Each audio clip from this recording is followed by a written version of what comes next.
दोस्तों आइए जानते हैं अकाल मृत्यु कैसे होती है। दोस्तों अकाल मृत्यु किसी कारण से हो सकती है, फिर चाहे वह किसी रोग के कारण हो या दुर्घटना के कारण। ऐसे में मनुष्य अक्सर यही सोचता है कि काश ये उनके साथ नहीं हुआ होता तो शायद इसकी मृत्यु नहीं होती। गरुड़ पुराण में विष्णु जी के वाहन गरुड़ राज ने श्री हरि से यह प्रश्न पूछा था कि जब वेदों में मनुष्य की उम्र 100 साल निश्चित की गई है तो उनकी अकाल मृत्यु क्यों हो जाती है। इस सवाल के उत्तर में श्री हरि तर्क देते हैं कि यह सच है, वेदों में मनुष्य की उम्र 100 साल निर्धारित की गई है, परंतु इसमें दुष्कर्म को नहीं मिलाया गया है। यानी हर इंसान की मृत्यु तभी होती है जब उसके पास धर्म कार्यों के लिए शक्ति नहीं होती है या फिर उसका शरीर उसे धर्म कार्य करने की इजाजत नहीं देता। इसके अलावा जब कोई इंसान अपनी इच्छा से धर्म कार्यों को त्याग देता है तो पृथ्वी पर उसके जीवन की अवधि कम होती जाती है।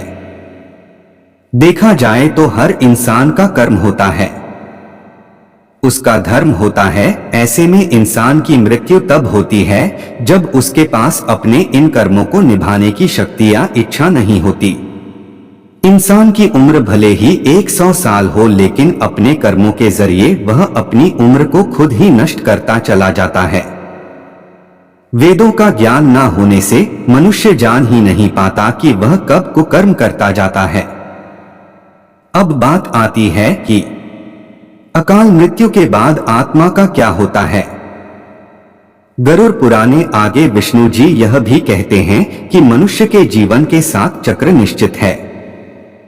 ऐसे में अकाल मृत्यु को प्राप्त होने वाले जो मनुष्य इस चक्र को पूरा नहीं कर पाते उसे मृत्यु के बाद भी कई प्रकार के कष्ट भोगने पड़ते हैं।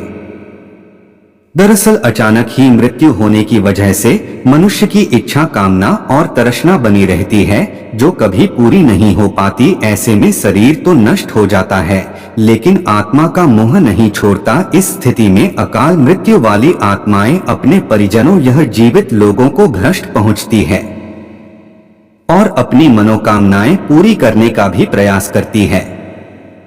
गरुड़ पुराण में बताया गया है कि प्राकृतिक मौत से मरने वाले मनुष्य को 3, 10, 13 या 40 दिन में दूसरा शरीर प्राप्त हो जाता है, जबकि अकाल मृत्यु व्यक्ति भूत, प्रेत, पिशाच, कुष्मांडा, ब्रह्म, राक्षस, बेताल और छत्रपाल योनि में भटकता रहता है। उनकी आत्मा को आसानी से शांति नहीं मिलती।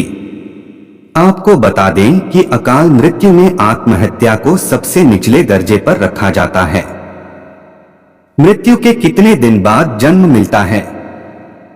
ग्रंथों की दृष्टि से यह एक घिनौना कृत्य है।